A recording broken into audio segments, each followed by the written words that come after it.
നമസ്കാരം, എല്ലാവർക്കും പ്രവാസി മലയാളിയിലേക്ക് സ്വാഗതം. യുഎഇയിൽ വരും ദിവസങ്ങളിലും കനത്ത മഴയ്ക്കുള്ള സാധ്യത നിലനിൽക്കുന്നുണ്ടെന്ന് കാലാവസ്ഥാ നിരീക്ഷണ കേന്ദ്രം അറിയിച്ചിരിക്കുകയാണ്. ഇതിന്റെ ഭാഗമായി രാജ്യത്തിന്റെ വിവിധ ഭാഗങ്ങളിൽ മുന്നറിയിപ്പ് നൽകിയിട്ടുണ്ട്. വരും ദിവസങ്ങളിൽ കൂടുതൽ മഴയ്ക്ക് സാധ്യതയുണ്ടെന്നാണ് ദേശീയ കാലാവസ്ഥാ നിരീക്ഷണ കേന്ദ്രത്തിന്റെ പ്രവചനം. മിന്നലിന്റെ അകമ്പടിയോടെ വിവിധ പ്രദേശങ്ങളിൽ വ്യത്യസ്ത അളവിലാകും മഴ ലഭിക്കുക.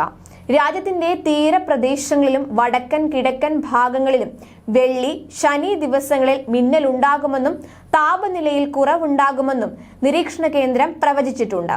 കാലാവസ്ഥ മേഘാവൃതമായിരിക്കുമെന്നും ഈ ആഴ്ച മുഴുവൻ മഴ സാധ്യതയുള്ള ദിവസങ്ങളാണെന്നും അറിയിപ്പിൽ പറയുന്നുണ്ട്. ദ്വീപുകളിലും വടക്കൻ കിഴക്കൻ പ്രദേശങ്ങളിലും കൂടുതലായി മഴ പ്രതീക്ഷിക്കുന്നുണ്ട്. ഗൾഫ് രാജ്യങ്ങളിൽ മിക്കയിടത്തും സമാനമായ കാലാവസ്ഥയാണ് നിലവിലുള്ളത്. ചൊവ്വാഴ്ച രാജ്യത്തിന്റെ വിവിധ പ്രദേശങ്ങളിൽ ചെറുതും വലുതുമായ രീതിയിൽ മഴ ലഭിച്ചു. അബുദാബി, ദുബായ്, റാസൽ ഖൈമ എന്നിവിടങ്ങളിലാണ് പ്രധാനമായും മഴ ലഭിച്ചത്. ചൊവ്വാഴ്ച രാവിലെ മുതൽ തന്നെ ദുബായിൽ പല ഭാഗങ്ങളിലും ചാറ്റൽ മഴ ആരംഭിച്ചിരുന്നു. പിന്നീട് വൈകുന്നേരത്തോടെ ചില സ്ഥലങ്ങളിൽ മഴ ശക്തിപ്പെടുകയായിരുന്നു. മാത്രമല്ല, യുഎഇയിൽ ഉടനീളം മൂടൽമഞ്ഞിന് സാധ്യതയുള്ളതിനാൽ നാഷണൽ സെന്റർ ഓഫ് മെറ്റീരിയോളജി കഴിഞ്ഞ ദിവസം യെല്ലോ അലർട്ട് പ്രഖ്യാപിച്ചിരുന്നു. കടലിലും കരയിലും ഭാഗികമായി മേഘാവൃത അന്തരീക്ഷമായിരിക്കും. ദൂരക്കാഴ്ച കുറയുന്നതിനാൽ വാഹനമോടിക്കുന്നവർ ജാഗ്രത പാലിക്കണമെന്നും വിവിധ റോഡുകളുടെ വേഗപരിധികളിൽ വരുന്ന മാറ്റങ്ങൾ ശ്രദ്ധിക്കണമെന്നും അബുദാബി പോലീസും അഭ്യർത്ഥിക്കുകയുണ്ടായി. പർവ്വത പ്രദേശങ്ങളിൽ താപനില 8 ഡിഗ്രി സെൽഷ്യസായി കുറയാനും സാധ്യതയുള്ളതായി പ്രവചിക്കപ്പെട്ടിരുന്നു. അബുദാബിയിൽ കൂടിയ താപനില 25 ഡിഗ്രി സെൽഷ്യസും കുറഞ്ഞ താപനില 18 ഡിഗ്രി സെൽഷ്യസുമായിരിക്കും എന്നാണ് പ്രവചിച്ചിരുന്നത്.